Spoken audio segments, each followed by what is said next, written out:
Hello, everyone, and welcome. Today, I want to talk about a very, very touchy yet important subject in today's society, and all societies really, and that is science versus religion. Okay? Now, before anyone sees this video and gets all bent out of shape and get they, up in arms and their pants in a bunch, what I'm going to do, I'm going to be as objective as I possibly can. I mean, we all have our biases, but I'm going to try to be as objective as I possibly can. I'm not going to leave. I'm going to try not to leave any room for uh, speculation or opinions. Okay, so what I tend to do is when I have a discussion with someone about an idea, the first thing I want to do is I want to understand the definition of the word. I want to understand the origin of the word.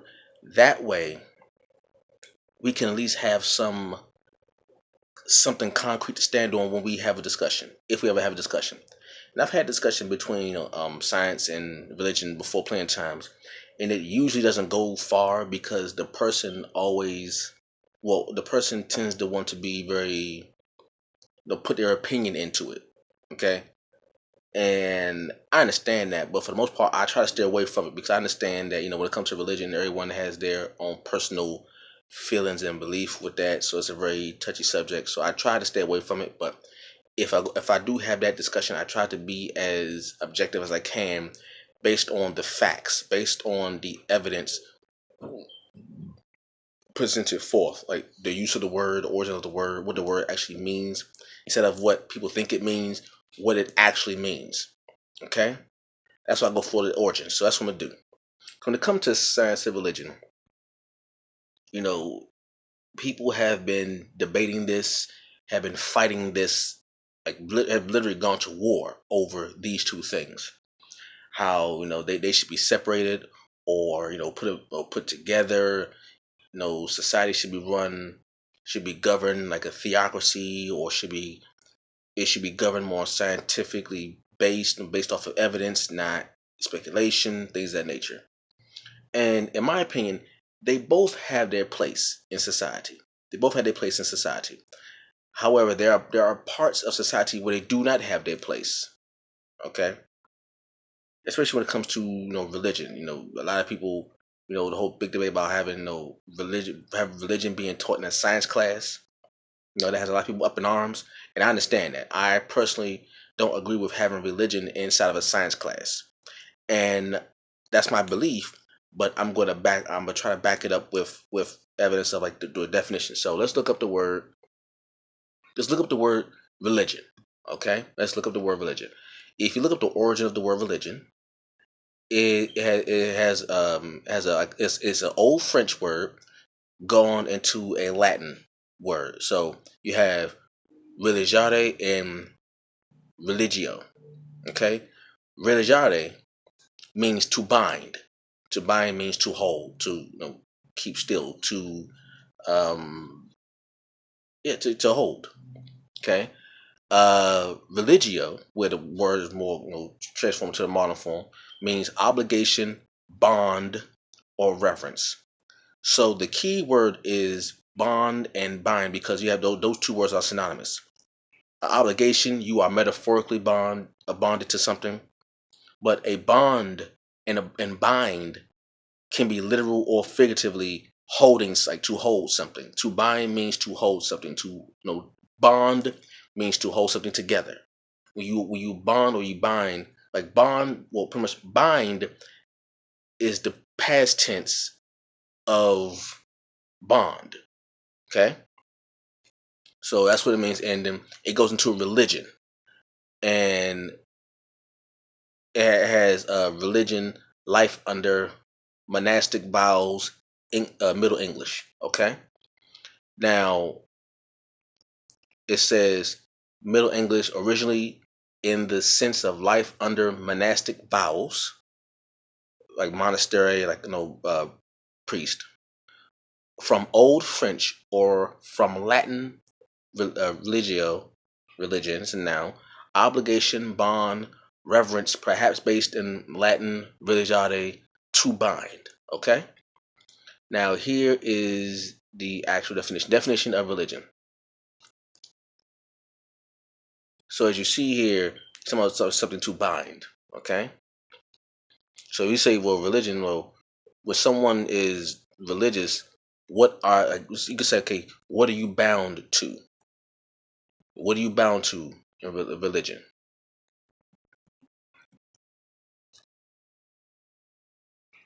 All right. So there's nothing wrong with religion. But here's the thing. When it comes to religion, as opposed to science, as a matter of fact, before I go there, let me go look up science. Okay, science from the Latin "scire" mean know, as in not N-O, but as in K-N-O-W, meaning knowledge. Going to another Latin "scientia," which also means to know. Okay, that's where we get the term science from. It's a Middle English denoting knowledge from Old French, from Latin uh, scientia, from scire know. Okay, so science, it means to know. Okay, and when you know something, you have, well, I'll just like this, know. I just type in know, as in K-N-O-W. K-N-O-W.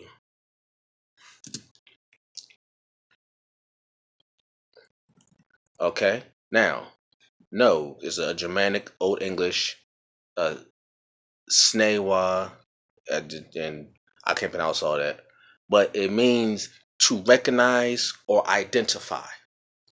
When you know something, you recognize it and you identify it. Okay. Well, here's the thing. The one reasons why there's such a issue with science and religion being taught in the same class is because science, which means to know, is based on observation. To recognize, to identify means to observe something. And when you're trying to practice science in its truest sense, you are basically observing the environment in which you live, the physical environment in which you live. And through your observation, you attempt to find how it relates to you, how it affects you, or how you affect it. Okay? Like gravity. Science will say, okay, there's something making an object fall. Okay? Now, apparently that particular force does this to everything. Everything is falling towards something. Whether or not you can recognize it, everything's falling towards something. What is that force that has its hold on everything? You observe it, you take notes. Like, these are things that you make a hypothesis and then you go to test it to see if your hypothesis is correct. Okay, that's basically the principles of science. They call it the scientific problem solving method. 5 or 6 steps. The key steps are, you have a hypothesis. You have an educated guess. There's this force that's making things fall towards the ground. What is it? Or you can give it a name. You can say gravity. Well, what gravity comes from the word gravitas, meaning weight. The word gravity comes from the word meaning weight, as in W-E-I-G-H-T, weight, as in hold down. So it says something is weighing these objects down. That's why they're falling. Okay. Well, how do you know that? You test it. So you get a bunch of objects, and you see if the same effect on one object holds true for other objects. Okay, and you do this over and over again. You take notes, you repeat the experiment, you do variations of it to see if the results are the same, And once you do that, you say, okay, I have now confirmed, this is the scientific method. I have now confirmed that there is a force called gravity. We cannot see it. We can feel it. We cannot see it, but we know it has it has an effect. Okay? We know we can monitor it. We can measure it. We can find out where other forces are stronger than others, all that. So we know we know how gravity is created. The larger the mass, the greater the gravity. We know that the larger the mass, or the greater the mass, I should say, the greater the mass, the greater the gravity. Okay, it's true it's true everywhere. It's true everywhere. Okay, science doesn't care about whether or not you believe in it. Like, it don't matter. You can say I don't believe in it, but it doesn't stop things from happening. Like, scientifically, we're going to die. There will be a time where we expire, where we are no longer walking and talking. That is true, whether or not you believe it. That is a scientific fact. It has been observed. It has been documented. It has been repeated over and over again, and it has come to be found true that everyone who was born will die. That's a scientific fact. It is true whether or not you believe in it. Your bias does not affect the fact that you will die. Okay? That's basically what science is. And you can get new data, but as far as we know, everyone who's born has died. Simple as that. Religion is a little different. Slightly different. In this sense. Now this is where it may get a little bit subjective, my own personal opinion, but that's okay. In religion, there are many events that happen that you cannot quantify, that requires a certain level of faith. There's nothing wrong with that. Don't misunderstand me. There's nothing wrong with that. But I'm not just talking about the monotheistic religions. I'm not talking about Christianity, Judaism, and Islam. I'm not talking about that. I'm just talking about religion as a whole, as we understand it. For the most part, does not require proof for you to believe it. For the most part, religion does not require proof for you to believe it. You can believe something and have no proof whatsoever. That's a good thing, in my opinion, and there's also a bad thing, in my opinion. Why is that? Because there have been many instances where bad things have happened because of a religious idea that does not require any proof. Religion will make you justify saying, okay, I can go to another country, imprison another people, and say because my religion says so, it's okay. You don't have to prove anything, nothing. There's no proof. Where did it say that? Who's the God that told you that? Where is this God? Can I see this God? Can I talk to this God and ask this God? Can I ask your God, why are you imprisoning me? Can I do that? You just go for faith. Like, no, I believe. When someone, like, it's the difference between believing and knowing. Totally different things. Believing and knowing. To know something means you have to have evidence. You have to have proof. For example, you go to a car dealership, right? And you say, I'd like to buy this car, right? And the car salesperson says, okay, do you want to go for a test drive? so you can confirm whether or not you want to buy this car. And you tell the car dealer, no, no, no, no, no, I don't want to drive it. Mr. No, no, no, no, I don't want to test it. I just want to buy it. I don't want to test it. I don't want to see if there's any issues with the parts. I don't want to see if the steering is good. I don't want to do none of that.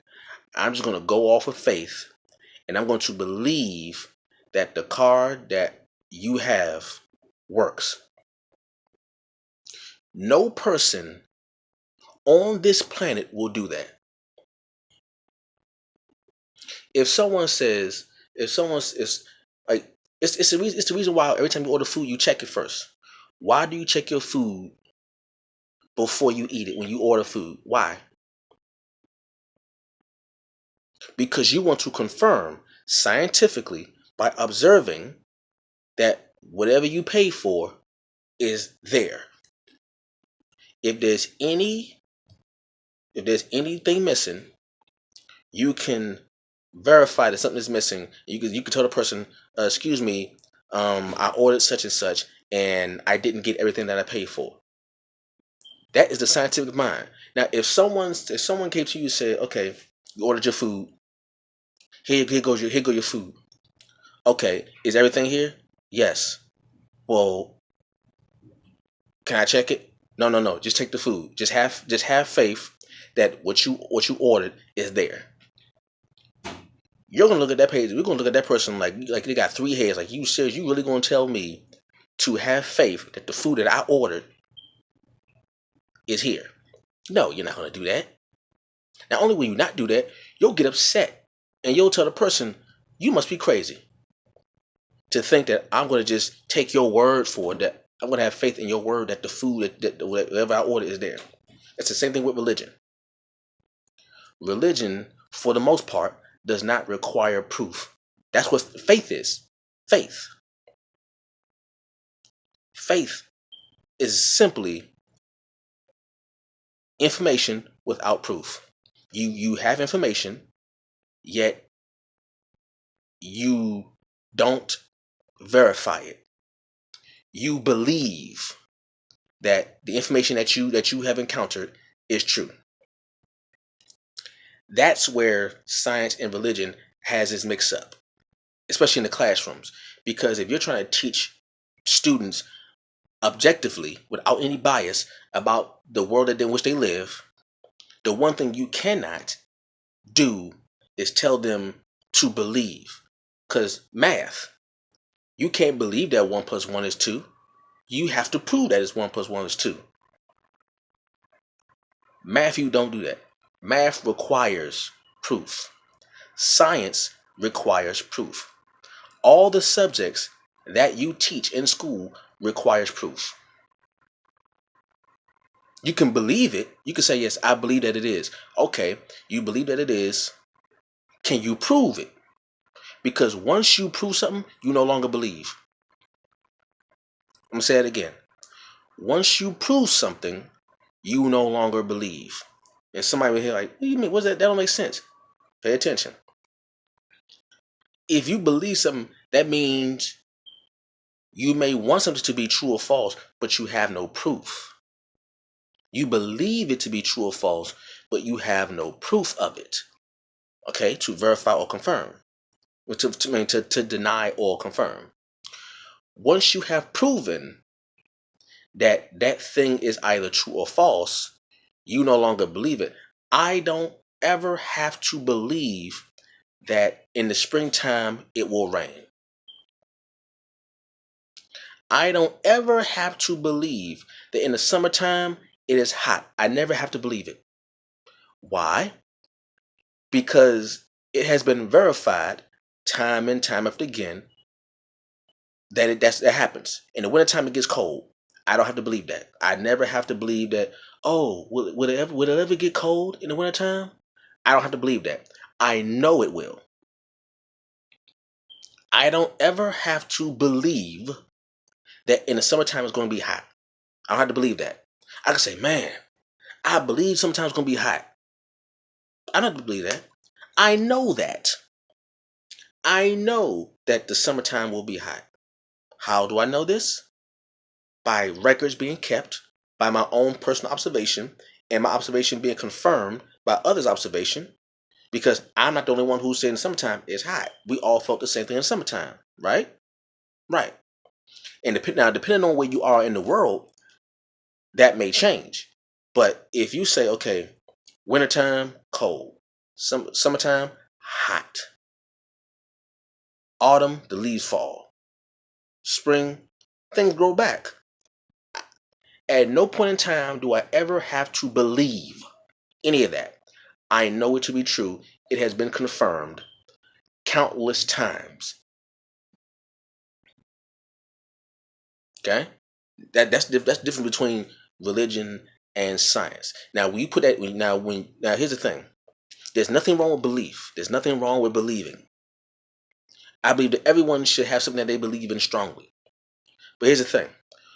Once you have that belief, and then you now confirm, whether you believe it or not, you say, okay, I believe such and such. Let's say I believe something to be true. Whatever it is, I believe this to be true. And you go to search to see if what you believe is true or not. Now, once you have proven that what you believe is true, you should never say, I still believe. You now say, I know. If someone says, well, how do you know? And then you give them the proof, and then they go try it out for themselves, and they go try it. See, here's the thing. The best way to prove whether or not you're right or wrong is to get someone who believes the opposite.